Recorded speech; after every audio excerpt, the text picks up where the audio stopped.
Okay, so let's talk a little bit about tanking. So tanking is when you or someone else, whoever the tank is the one taking all of the damage. So as an Inquisitor, because I don't have a lot of health, because I am not a tank, my companion is my tank. So he takes all the damage for me. So let's go ahead and send him in. And he's going to get the attention of the creature. And right now what he is doing is tanking it. So that way it doesn't hit me, it doesn't hurt me, so I don't die. Otherwise, if it just attacked me, there's a possibility that I could die. So he is tanking for me. So let's talk about healing. So if you click on my character, you can see that he has low health. And not all classes can heal, but if you can heal, you can click your ability to heal, and as you can see, it restores his life back up. And you can keep doing this until their health bar is full again.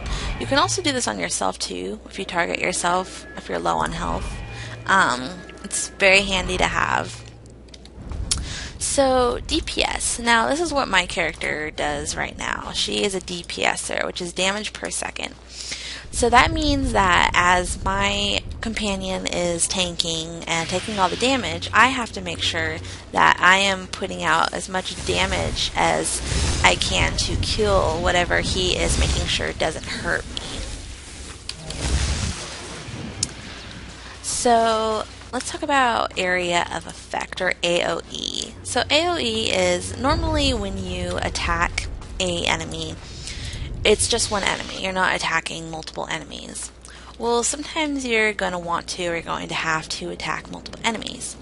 So AoE is kind of nice in the sense that there's certain spells that hit all enemies. And for instance, my Overlord spell that I have right now. If I click this, as you can see, it does a large area of effect damage.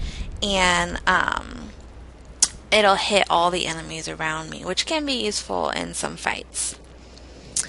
Another thing we talk about is resurrecting. And I don't think every class in Star Wars: The Republic can do this, but I do have an ability in here. It's called Revive Companion. And let's say my companion or someone in my party died. I can click on their corpse, and then I can click Revive Companion, and it'll make them alive again. So let's talk about kiting. So kiting is really just pulling around an enemy so that hopefully they won't hurt you. Or are you trying to pull them just around certain locations? So if you hit an enemy and then you run away, but make sure that you have their attention. You know, you can do a little more damage and then pull them again. And this is considered kiting, where you just do a little damage, pull, do a little damage, and then pull them again. Some bosses you have to do this with, because if you don't do this, then they can kill you because they do too much damage. So kiting can be important sometimes. See, another lingo we're going to go over is line of sight. Now, line of sight is, let's say you're attacking an enemy that's in front of you. Let's say you wanted him to come closer to you, but he won't because he's a ranged character. Let's say he's using pistols and he's shooting bullets at you, but you want him to come closer to you, but he won't. What you can do is run behind an object, and it'll make him not be able to see you anymore. So naturally, he's going to go around the object, come right here next to you, and start attacking you there. That can be nice when you're fighting something and there's a big group of enemies and you want to pull them away from the group. You can line of sight them, and it's good for anything ranged that you want to come close to you. So let's take a look at the PvP tab. So down here in the right hand corner is our PvP tab, which is player versus player, and it shows our rank, which my rank is number 2. This bar is for how many people I've killed. It gives, the more people I kill, the higher my rank becomes. To join into PvP, all you have to do is hit the Q solo button, and it'll pop you into the war zone. And you just wait a little while, and then a window will pop up asking if you want to join PvP, and you can select yes or no. You can also leave Q just by doing that. Another thing is for dungeon finding.